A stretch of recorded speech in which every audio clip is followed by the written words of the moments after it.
Hey guys, it's Mark here with another great episode of the Pay-Per-View Wrestling Podcast. I have 5 questions from several Facebook wrestling groups. I went out and went ahead and asked them what questions would they like me tackling on my own podcast. And lo and behold, I actually came back with a lot of questions to answer. So I want to first and foremost thank everybody for participating in my whole question scenario.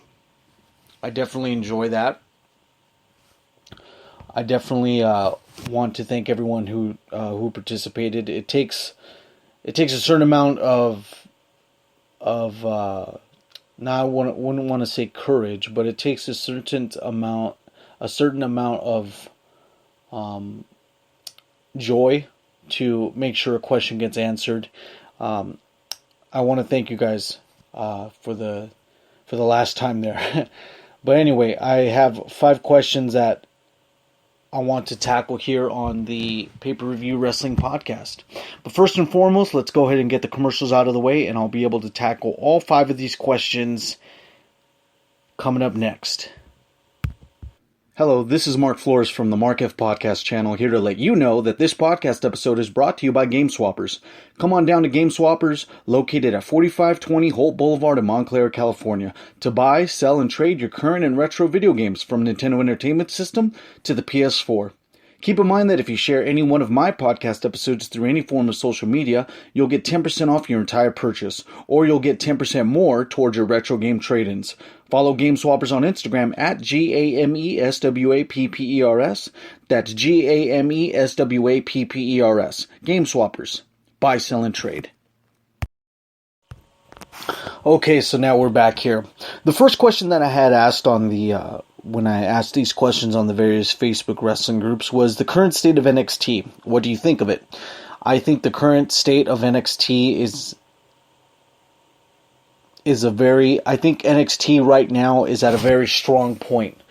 You have NXT reaching this barrier where you have the mainstream audience sort of going into it on their own. And that's a good thing about it. And that is the exclusive niche group that you want to see within NXT.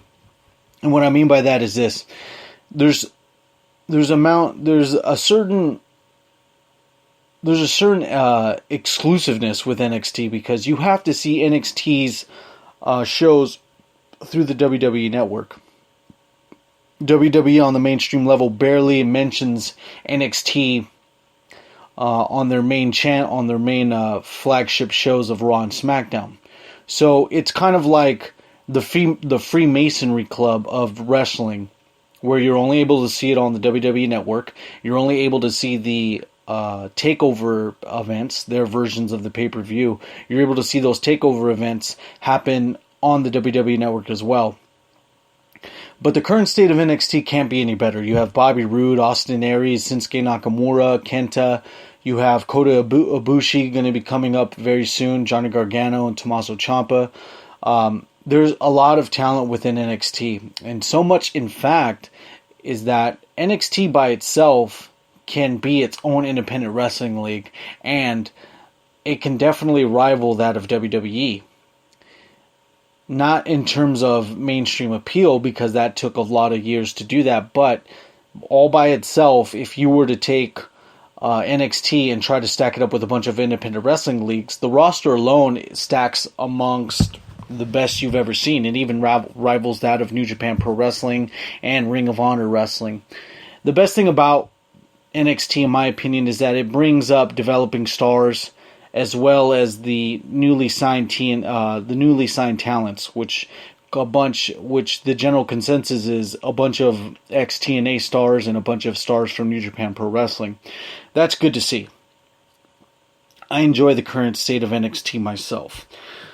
The next question that I have on the topic here, on tonight's topic, is James Ellsworth's popularity. Is it deserved?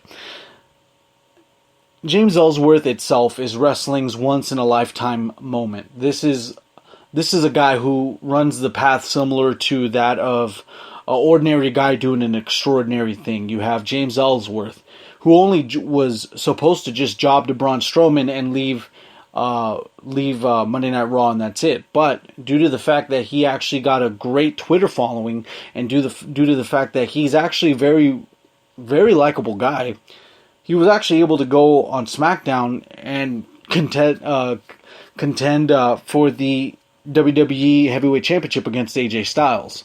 He put on a great match. Everyone wanted him to win the World Heavyweight title to a certain extent, and he didn't. But this guy's shirt on WWE Shop is one of the most popular shirts on the website right now. Try to take that in. You have this jobber that came from various independent wrestling leagues, is a legend in some circles, and now he ended up going to SmackDown, and now he's going to be a part of the Survivor Series. That's a lot to take in. Not a lot of those instances within professional wrestling actually happen like that. And that's something to take in, and it's very, very good to see, because this doesn't happen very often, especially with a jobber taking so much success so quickly as well. So I'm proud for James Ellsworth. I know he doesn't fit the moniker of Vince McMahon's wrestling image with being, huge and tall, but it's good to see James Ellsworth actually doing what he does. He's very entertaining. I'm glad of all his success, and I hope WWE keeps him on for a little bit. I know his welcome can be worn out, but it's good to see James Ellsworth actually become a part of the WWE culture. And one thing to leave you guys with is that it doesn't happen very often where a guy like James Ellsworth, who even, dare I say, looks like James Ellsworth, actually becomes a success within WWE. You have to let this moment sink in, despite the fact that whether you don't like him or not, but appreciate the fact that he's like an ordinary guy doing a very extraordinary thing within professional wrestling. So the next topic we have here on the questions that I have is 5 big pushes in 2017. The first one I want to get out of the way is a guy who I saw he actually had a few matches in NXT, and he's actually a part of the Cruiserweight division now. Rich Swann. I think Rich Swann's charisma, Rich Swann's magnetism to the audience, the way his moveset attributes to that of his magnetism. I think he deserves a good push come 2017. I think that WWE would be foolish not to. I also enjoy his finisher, the 450, the standing 450, mind you. I think there's a lot of good things coming for Rich Swann. If they try to keep him within the confinements of the Cruiserweight division, so be it. But this guy cannot be contained. I'm telling you this right now. If they book Rich Swann right, the sky's the limit with the gentleman. He's definitely someone that you need to watch out for come 2017. The next guy I have on the docket is Samoa Joe. Samoa Joe's still within NXT. I think that he needs to get the NXT title. If he's not going to if he's not going to get the NXT title come TakeOver, then the next thing to do is to have him move up to the main roster after Shinsuke Nakamura beats him at NXT TakeOver Toronto. I think that'd be the best option. Move him up to the main roster and have him face somebody as quick as possible. That'd be the best move for Samoa Joe. And I know WWE would be foolish not to have this guy ascend to the very top very quickly, because he'll put on a great match with AJ Styles. He'll put on a great match with someone with the likes of like Brock Lesnar or John Cena. It'll be good to see. The next guy we have on this list is Cedric Alexander. He shares a path similar to that of Rich Swann, where he's stuck within the confinements of the Cruiserweight division. Not saying that the Cruiserweight division isn't a success, but they need to have a lot more storyline involved within the Cruiserweight division, because the main focus is pretty much on two people. One person going against the person with the title within the Cruiserweight division. So I kind of want to see that change a little bit within due time, of course. But Cedric Alexander, like Rich Swann, definitely shares the same amount of charisma and the moveset as well to become a success within WWE. I have full confidence and assuming that he'll actually get a big push come 2017. The next guy on the list is Rusev. Rusev should, if the stars line up correctly, should be able to contend for a World Heavyweight title. I think the U.S. title, him having it a couple of times already, is good to do, but I mean, it's good to have. It's good to have the U.S. title notched on your belt a few times, but there comes a point where you need to elevate yourself within the WWE universe and try to at least contend for that that World Heavyweight title. I think Rusev is at a point where he needs that title more than anyone else within the same circle of the mid to upper card, like Roman Reigns and Dean Ambrose. So I hope, and I have a good feeling that Rusev is going to be that next guy. Another person on this list for the 5 big pushes in 2017, I'm going to call a wild card on this one, and I want to say that Tye Dillinger from NXT is going to have a big push come 2017, whether it's in NXT or whether it's in WWE. I think the guys, especially over in NXT, the only thing I worry about is that his gimmick, where he's the perfect 10, can only go as far as NXT, and then a change needs to happen within that amount of time where he has to do something.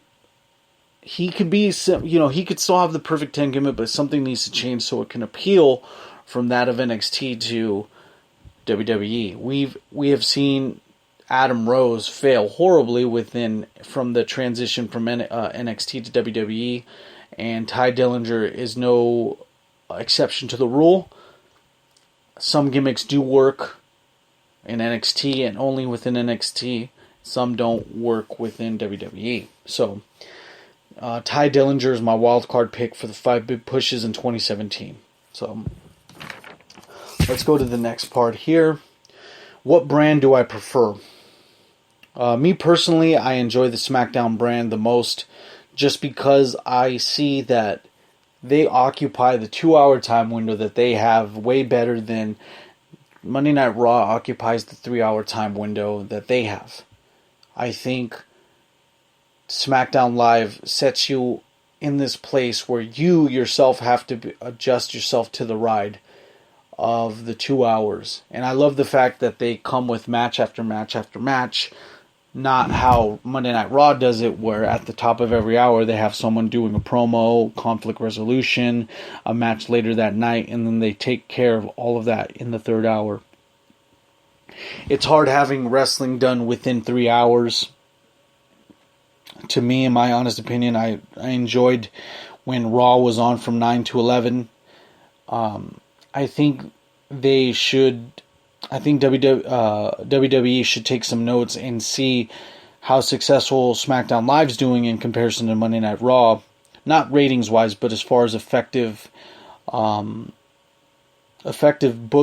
effective storylines, even much more appealing champions. Not saying that Kevin Owens isn't doing a good job, but he's doing a great job as a heel. And AJ Styles is doing a way better job than what Kevin Owens is doing when it comes to having his title and making it feel like it's home. I do enjoy SmackDown Live the most. I'm a huge mark for AJ Styles, and I like the fact that they're involving James Ellsworth. I like to bring him up again in this one, but that whole, for them to actually have him within the circle of SmackDown Live, I definitely do appreciate. The women's division has a good champion in Becky Lynch. I like the fact that Becky Lynch is the SmackDown Women's Champion.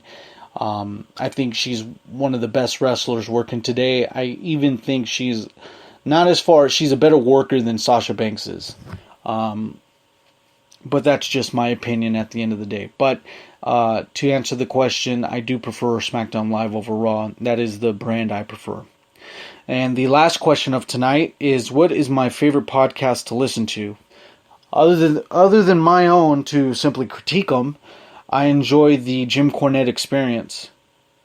I think Jim Cornette's podcast show is super insightful. You may have an opinion on what Jim Cornette says or what have you, but if you take Jim Cornette for what he is as a whole, he is a very knowledgeable man. He is probably the biggest wrestling fan on the face of the earth. His video library, like he mentions, he has over 50 years of wrestling videotapes, whatever, his library, I don't know what it consists of, but he has an immense library of wrestling. He ran and did the video production of several promotions, and the man's knowledge stretches far beyond what the next man has, and it's very impressive. I love listening to his podcast. I love listening to his shoot interviews. If you need to learn more about wrestling from a managerial perspective, or from a guy who saw more of the backstage than the main stage before he was after he was a manager with the Midnight Express, Jim Cornette's the guy for you. And I don't recommend any other podcast besides his. And coming in a close second is Talk is Jericho, because Talk is Jericho is more on the current lines of it's. I would take that back. I would say that Talk is Jericho is more current in terms of who Chris Jericho interviews, and he currently interviews a lot of people from different walks of life, and it's good to see that Chris Jericho is able to do his podcast on the regular. So those are the 5 questions that I had to tackle here on the Pay-Per-Review Wrestling Podcast channel, the Wrestling Podcast Show. I want to thank you guys for tuning in, and I especially want to thank everyone that actually sent me questions on the various Facebook wrestling groups. You guys can catch me on Instagram at MarkF's Modern Life. You can also catch me on Twitter at MarkF Podcast. Once again, on Instagram, that's MarkF's Modern Life, and the MarkF's Podcast on Twitter. So those are those 5 questions that I had answers. Thank you guys again for tuning in. You guys have a good night.